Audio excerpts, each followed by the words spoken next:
If you hold any dollar assets, your savings, your 401ks, your bonds, what I'm about to reveal could either protect your wealth or leave you financially devastated.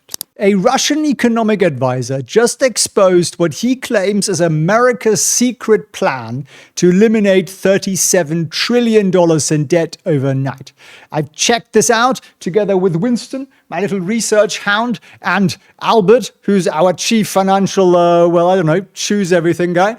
And if the theory is correct, it could trigger the biggest wealth transfer in American history, with regular investors bearing all the cost. By the end of this video, you understand this reset plan, see the historical patterns that suggest it's possible, and know exactly how to position yourself to benefit from this no matter what happens. I'm Felix Prehn. I'm a former investment banker who spent years investing and studying how Wall Street actually operates. I'm also the founder of the Goat Academy, where we've taught over 20,000 students so far, the co-founder of Trade Vision, where we give you news and data that's better than anything else anybody else gets. And I've dedicated my career to teaching regular investors, which is what I used to be, how to protect their wealth from the schemes and the financial engineering out there. So today I'm going to break down a controversial theory that connects the dots between America's debt crisis, the crypto boom, and a potential financial reset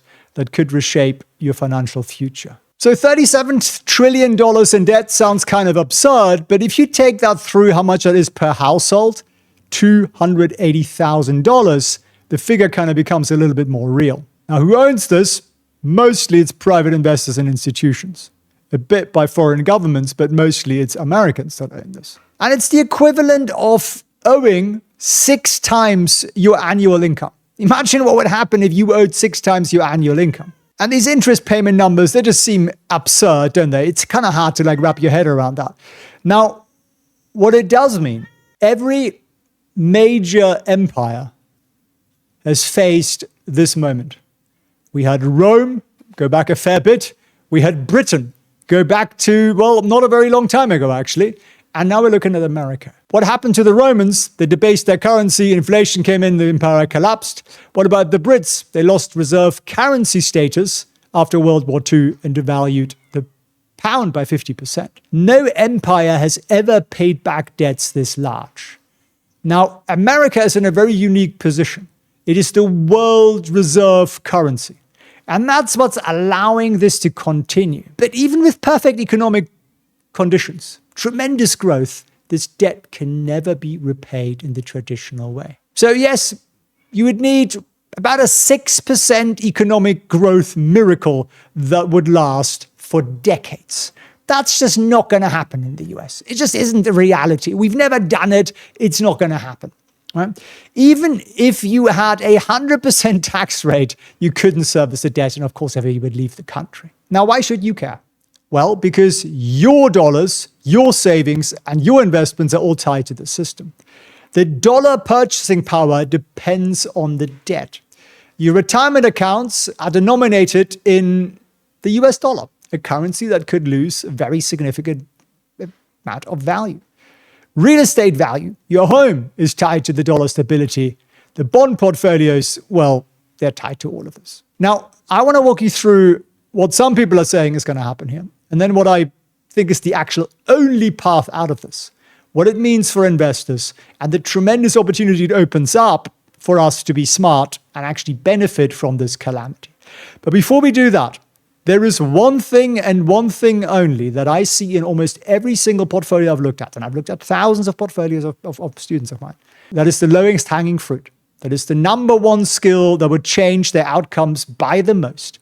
And it is not what to buy. No, it is not. Everyone's like, oh, what stock to buy? Nope, it's not about that. It is in the selling. And the reason for that is simple. You sell your winners because you're scared of losing money, so you sell them when they're up 20, 30, 40%, and then they continue going up another couple of 100%. But what you never sell are your losers. So that 5% down becomes 10% down, it becomes 30% down, 50% down, 70% down, right? Anybody bag holding something here? Put the ticker in the comments, let's share it, right? It is sort of Bagholders Anonymous. My name is Felix and I hold the stock at 70% down. I don't actually, but I used to. And it got fixed through a simple rule book because Wall Street doesn't do this. They don't have this luxury because they actually need to make money every quarter and they need to report it, otherwise they get fired. And I'm going to teach you that rule. Not in this video because it would make it insanely long, but I'm going to do it with you live for free. You can grab yourself a free ticket for this event. It's at felixfrenzer.org/training. And you will literally walk away with all the rules that we can cover in like an hour and a half or thereabouts. And it'll put you into, in my humble opinion, a much, much better position. Links down below. Now, let's just go back to this Russian allegation, right? He says the US has a 5-phase plan. And maybe you don't trust the Russians and all that kind of stuff. Well, he has pretty high-level intelligence access, right? It's an outsider's perspective. He doesn't want to help Americans. No interest there. He's probably not really in this, right? Russia is very, very isolated in terms of its economy. But what we've got is a bunch of theories around what people say is the path out. Debt forgiveness, that's never going to happen. Return to an asset-backed currency. I know the gold nuts would love it, and I love my gold, but it's never going to happen. Modern monetary theory is a bunch of nonsense. It's never going to happen. You could de-dollarize. I also don't think that's going to happen because the dollar is actually too important. And that leaves only one path open to us. And it's got something to do with cryptocurrencies. Now, I don't own any cryptocurrencies. I invest in companies that have exposure to cryptocurrencies because I like making money, but I'm not a crypto nut. So it's not one of these videos. But all of these plans here, like the Brady plan, you know, Latin America what did they do? Debt for bond exchange program, voluntary debt reduction. None of that's going to happen. Not in the US. The US is too big for that. What about the Nixon shock? Well, he suspended the dollar gold convertibility, which was the beginning of the end, declining US gold reserves, rising inflation. There's a lesson here from this. Well, first of all, gold prices surged 25%, so that could be something that could be good. Central banks around the world stopped buying the dollar. We're seeing that. Japan, China, India, they all stopped buying the dollars. But the dollar did remain the global currency. And it'll continue to be the global reserve currency, in my opinion. We're going to get rising inflation, significant inflation, like we had in the 70s. They might not tell you about it, by the way, but it'd still be there. But really, the real secret here is why this government is so bullish on crypto. Is that they know that it's actually the only path they have out of this. Now, how does crypto help with the government debt? Well, have you heard of stablecoins? I didn't really know what they were, and then I met one of the founders of Tether, very nice chap in the south of France at a party, and I understood it a little bit more. And I did some digging. Well, people are scared of stablecoins because they can be seized, right? There is control of your money. So you get the digital dollar and the government, if it doesn't like you, can basically freeze you. So they're called CBDCs. There is already an executive order and regulation in place for this. And if you think this is a load of nonsense, well, why are central banks around the world buying more gold than at any time in the last 50 years? Because they don't trust the dollar. They don't trust this digital creation. Now, how do we move from the paper dollar to the digital dollar, the CBDC, without people going up in arms on the street? Because people obviously don't like the idea. A crisis. Never waste a crisis. What could you have? Some sort of hack, shutdown of banking for a few days, some sort of major financial calamity that means the banking system doesn't work. ATM systems could go down and they'd blame the hacking on North Korea or something like that.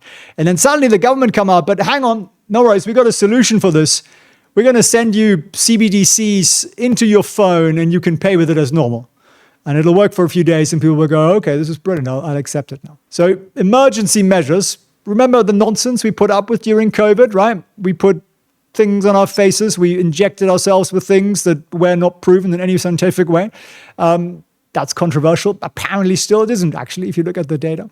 Now, if you think that this has never happened, well, look at the Canada's trucker convoy, look at the Cyprus bank bail-ins and many of these things, which are sort of test cases. So what's the new system? It is not some sort of gold-backed currency. That's never going to happen. It comes with a very, very simple premise. By boosting stablecoins. What actually happens with a stablecoin? Stablecoins are backed. There is something underneath it, which is, always people say it's the US dollar. It isn't actually. It is the US dollar government bond. Why bonds? Because say you're Tether, right? So you issue these stable coins, and that means you receive $1 in cash, basically, as a transfer, and you give somebody a USDT, which is a Tether stablecoin. Now, you still have the dollar in cash. Now, the dollar in cash doesn't make you any money. So what do you do with it? You buy government bonds because they're safe. And now you're collecting, say, a 4% interest, but it's not your money, so you're making free 4%, which is freaking brilliant. So you're making a lot of money. But from the government's point of view, what if they just created, by boosting stablecoins, they've created tremendous demand for government bonds. So the problem that got created is that China is the biggest buyer of US government debt. They're not buying it. The Japanese are not buying it. Japanese, right?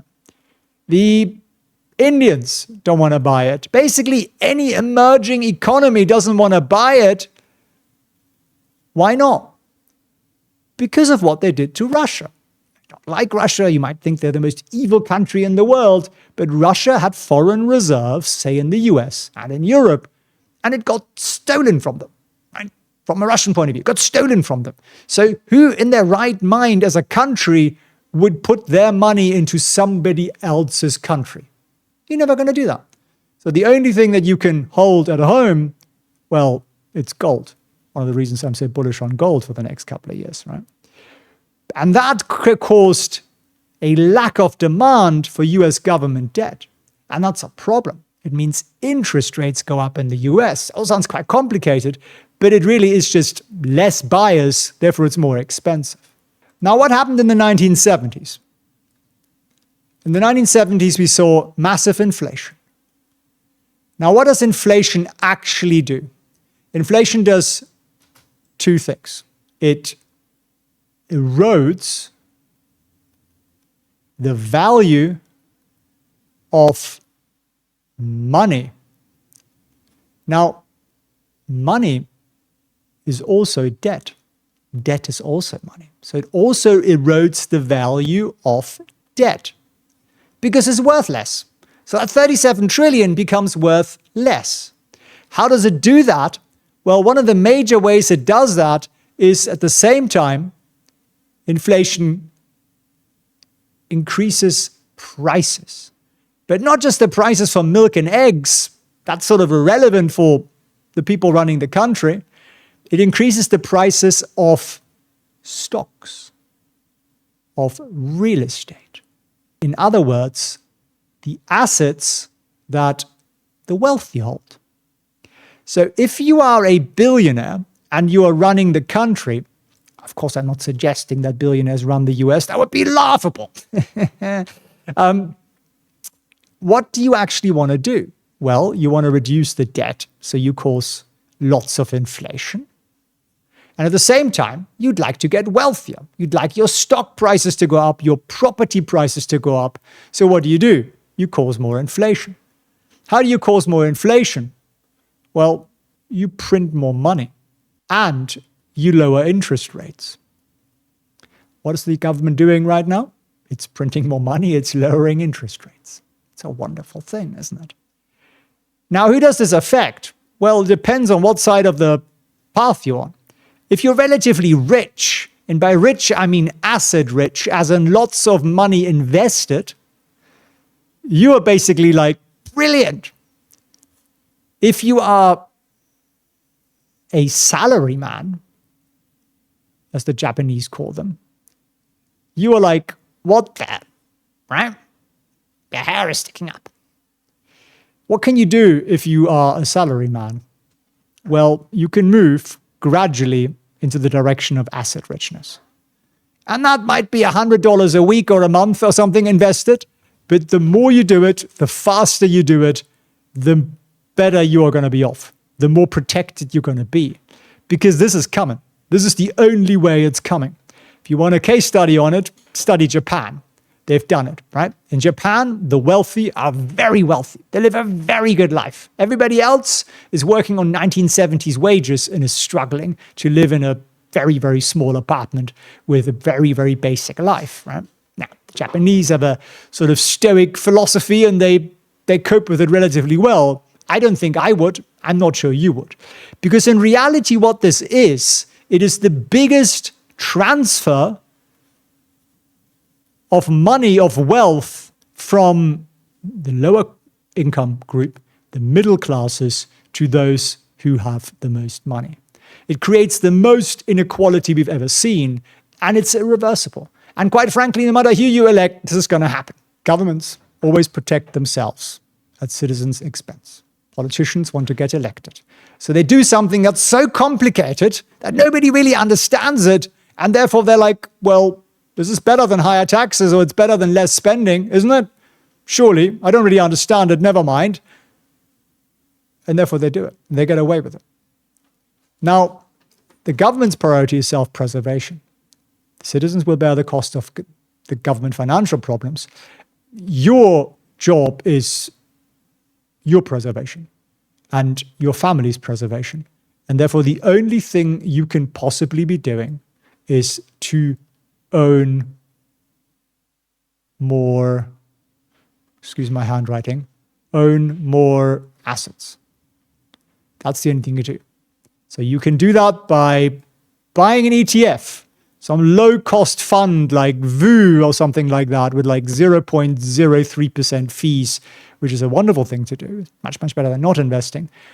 You can buy individual stocks if you understand more about when to take profits, which is the key thing. I'll teach you that on felixprehn.org/training live. It could also be real estate. It could also be bonds if you understand bonds. There's a bunch of things you can do. Gold, I think, is a good place to put some of the money. Crypto, I think, is a good place to put some of the money. These are all assets. With inflation, the asset prices go up, but the value of your income goes down. So the thing to focus on, in my humble opinion, is this. And I'm going to be singing this off the rooftops for a very long period of time because this is a multi-decade plan. And it's going to hit people after it's already done because they don't realize it. Now you now realize it. So what I would ask you to do, if you got some value out of this, share it with a friend so more people are prepared. And that's the best we can do. We can't affect the debt. Can't really affect the government. But what we can affect is our own decisions. And once you realize that you have a power, you actually end up feeling much better. You invest more in your skill set of managing money and getting better at this. And we'll all be okay as long as we focus on the assets. I thank you for watching. I thank you for tuning in, and all the best. You were sleeping. Wall Street Insiders quietly accumulated 3 stocks that most retail investors have never even heard of. We're talking about the uranium royalty company that just hit new yearly highs, a precious metal miner with 127% profit growth. Yes, you heard that right. And a beauty stock that's already up 28% while everyone else is obsessing over the latest AI